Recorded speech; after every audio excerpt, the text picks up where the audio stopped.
ሰላም። አንዳንድ ጊዜ በባህል ውስጥ እርስ በርስ የሚጋጩ የሚመስሉ ግን በጣም ጥልቅ ትርጉም ያላቸው ነገሮችን እናገኛለን። ዛሬ በደቡብ ኢትዮጵያ በኩል የተለመዱትን የጾታ ሚና አስተሳሰቦችን የሚገዳደሩ በጣም አስገራሚ ስርዓቶችና ተረቶችን ነው የምንመለከተው።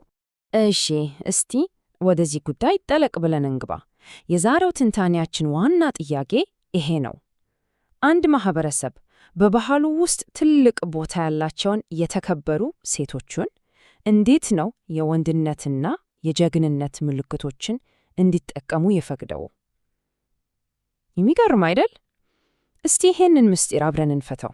የዚህን ምስጢር ፍንጭ ለማግኘት ቁልፉ ካላችሁ የሚባለው ጌጥ ላይ ነው። ይሄ ተራ ጌጥ አይደለም። በወላይታ ባህል ጀግንነትን፣ ገዳይነትን፣ ከሁሉም በላይ ደግሞ ወንድነትን የሚያመለክት እጅግ የተቀደሰ ምልክት ነው። እንግዲህ ይህንን መጋፈጥ ለመረዳት መጀመሪያ የወንዱን ገዳዩ ዓለም መረዳት አለብን። እነዚህ ምልክቶች ማለት ምን ማለት ናቸው?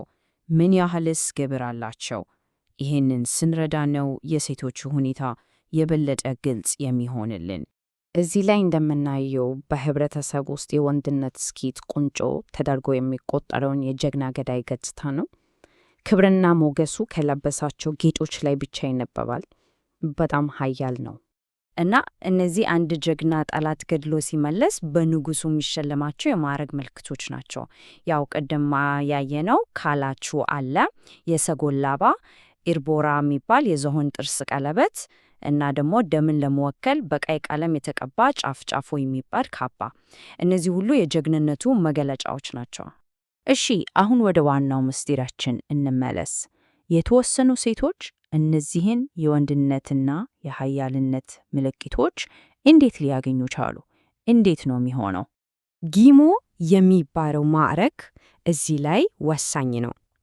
ይሄ ማዕረግ የሚሰጠው በሕይወቷ ስኬታማ ለሆነች፣ ብዙ ልጆችን እና የልጅ ልጆችን አፍርታ ላሳደገች እና በህብረተሰቡ ዘንድ ትልቅ ከበሬታ ላላት በዕድሜ የገፋች ሴት ነው።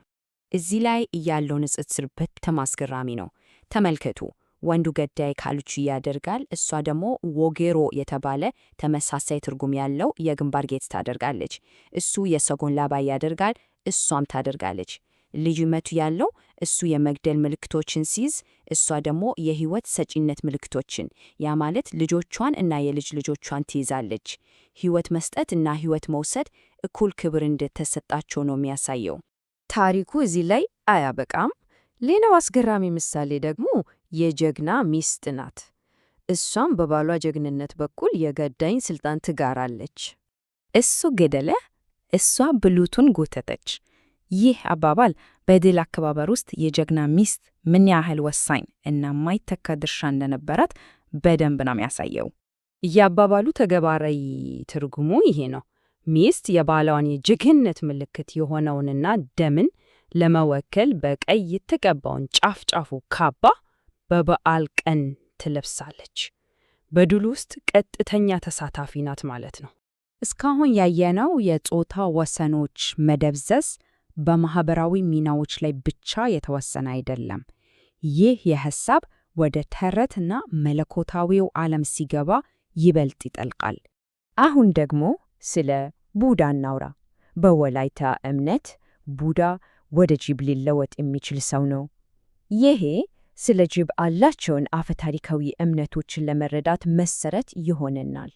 በወላይታ እምነት ጅብ በጣም አስፈሪ ስም ነው ያለው። የቡዳ መግለጫ በደንበሊታ፣ ሌላው ቀርቶ የገዛ ልጆቹን የሚበላ።